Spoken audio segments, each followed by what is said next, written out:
আজকের এই মানববন্ধন কিসের জন্য মানববন্ধন সেটা আপনারা সকলেই জানেন।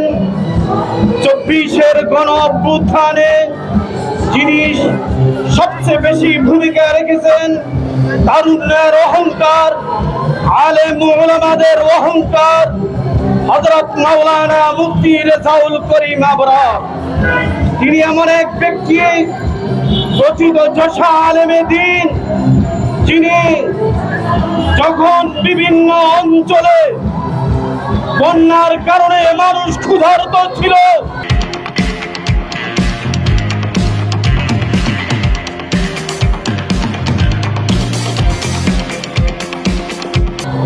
তিনি দিন নাই রাত নাই অর্ধহারা অনাহারা মানুষের পাশে ত্রাণ সামগ্রী নিয়ে উপস্থিত হয়েছেন। ক্ষুধার্তদের ক্ষুধার জ্বালা নিবারণ করেছিলেন।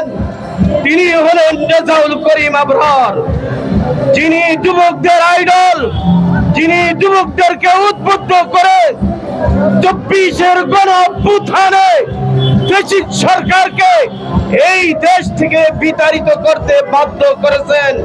তিনি হলেন রেজাউল করিম আবরার। সম্মানিত উপস্থিতি, জঙ্গি অপবাদ, এই জঙ্গি অপবাদ এই দেশের মানুষ আর গ্রহণ করবে না। কারণ এই দেশের মানুষ উলামায়ে কেরাম কি এটা তারা জেনে ফেলেছেন।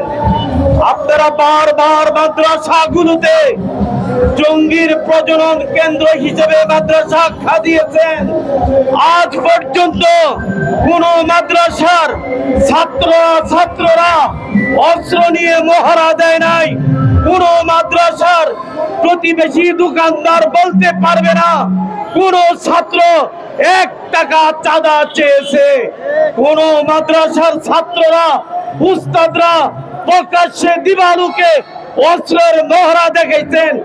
বাংলাদেশের স্বাধীনতার পর থেকে অদ্যাবধি কেউ দেখাইতে পারবেন না। সুতরাং জঙ্গি কারা? আপনারা জঙ্গি খুঁজে পান নাই।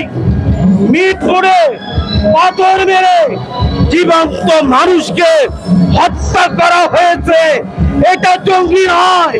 এদের নামে কেস গ্রহণ করা হয় না।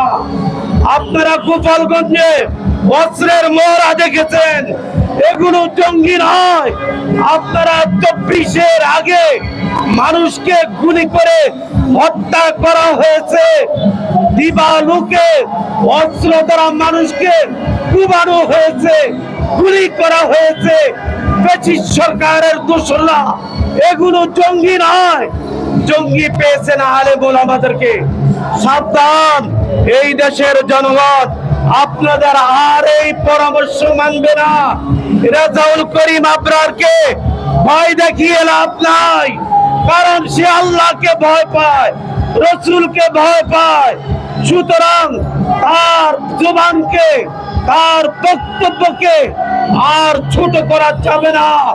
নাস্তিক মুরতাদ দেশ বিরোধী স্বৈর শাসকের বিরুদ্ধে রেজাউল করিম অতীতে যেমন ভূমিকা রাখছে, সামনেও ভূমিকা রাখবে ইনশাআল্লাহ। আমি অনুরোধ করতেছি যে এই প্রশাসকের লোকেরা কেস দিয়েছেন জঙ্গি বলে, অতি তাড়াতাড়ি কেস উদ্ধ করে ক্ষমা প্রার্থনা করবেন। যদি ক্ষমা প্রার্থনা না করেন তাহলে এই জাতি আপনাদেরকে ভারতের সহচর হিসেবে, ফ্যাসিস্টদের দোসর হিসেবে রাজপথে আপনাদের বিচার করা হবে। আল্লাহ তাআলা আমাদের সবাইকে হকের পক্ষে থাকার, অন্যায়ের বিরুদ্ধে সংগ্রাম করে যাওয়ার তৌফিক দান করুন।